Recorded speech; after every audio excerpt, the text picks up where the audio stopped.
Saturday, May 6th, it has Saturday, May 6th, we have more second rehearsals here inside the International Exhibition Center in Kyiv. It is time to go through the next four, which are Croatia, Norway, Switzerland, and Belarus. Are you ready? Let's do this!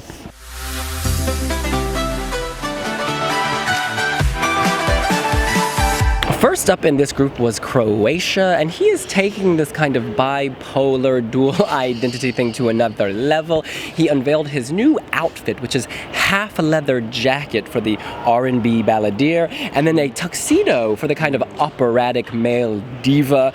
It actually works quite well. When he's looking this way, he's one thing. When he's looking this way, he's another. And then when he stands like this, and goes like this, it oddly works. Very avant-garde, forward fashion. I quite enjoyed this. The opening shot where he was creepy before, kind of doing his motivational speaking, they've toned that down, thank God. It's less creepy and very enjoyable. Yeah, that was the biggest improvement, the opening shot, because during his first rehearsal, it was looking at him straight on and he was sweating profusely.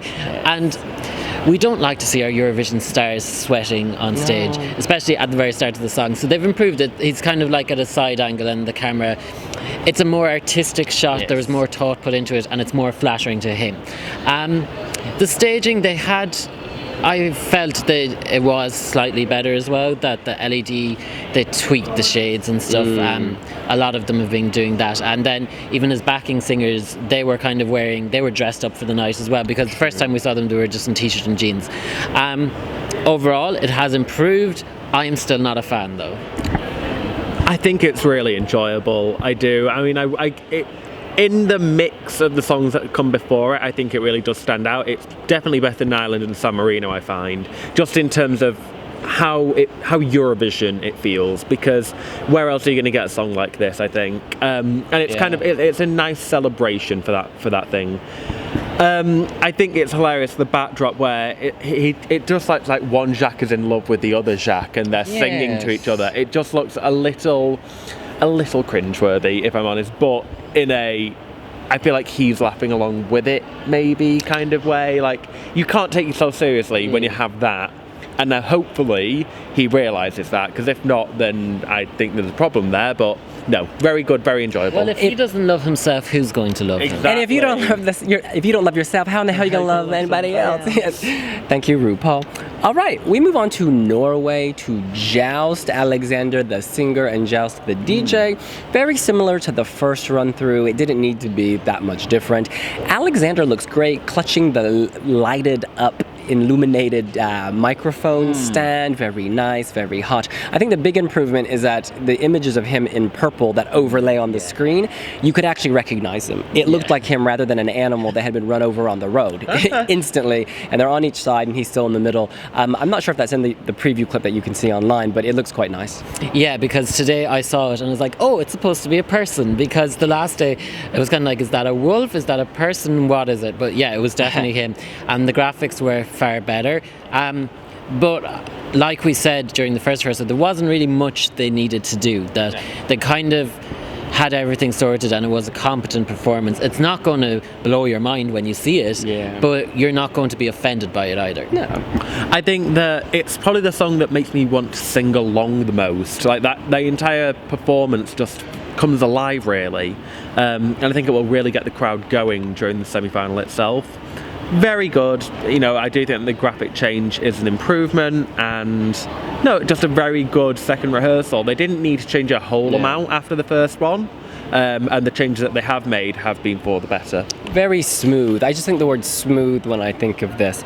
We move on to Switzerland. Maruna from Romania, standing on top of a spiral staircase.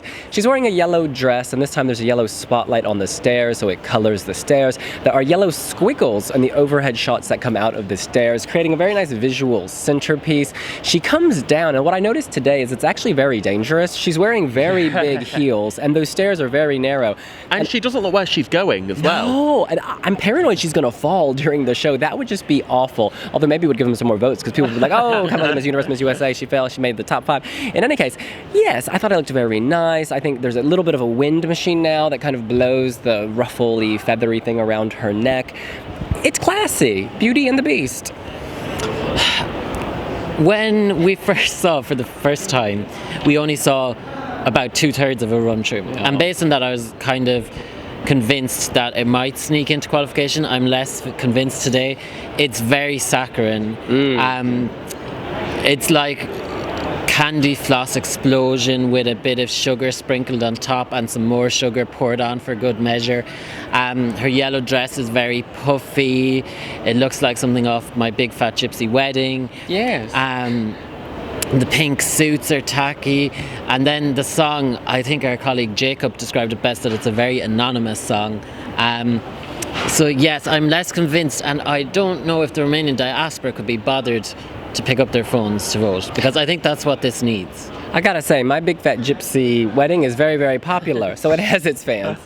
I think that, you know, there are a few moments where there are issues. I think that Maruna almost starts trying to oversing or overcompensate for something towards the end. She starts throwing in all these vocal tricks which sometimes work and sometimes they don't, but it seems like they're misfiring more than they're actually landing, you know, great, oh wow, the jury will respond to this moment.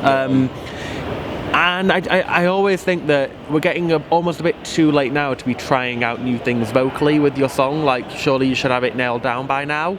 You know, sometimes it's fine and sometimes you can do these little things, but I don't know, a song like this for a country like Switzerland who are never assured, I would want to have everything nailed down and know what I'm doing, because you're not necessarily a guaranteed qualifier. Yeah. I think a routine like that from Switzerland, they need to have everything polished and set forth early. You can't be freestyle with that staircase and that staging.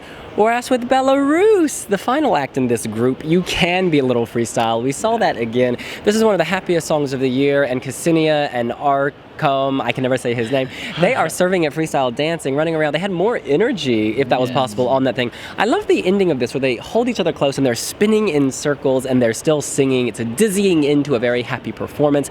They traded their outfits. She was all white, a little translucent at the bottom. He had on a hat, the Clyde to her Bonnie. It really worked. I think it improved. The camera angles are the main thing. It gives it a bit more life, because the first rehearsal you might think it was slightly flaccid, but now it has energy. Honey. Yeah, and now with the proper camera work, at moments it looks like the boat is actually whizzing across the stage, even though it doesn't move at all. And there's a lot more movement from the two singers. And even some of them some of the movements are very quirky. That the male singer does a lot of thrusting at one point.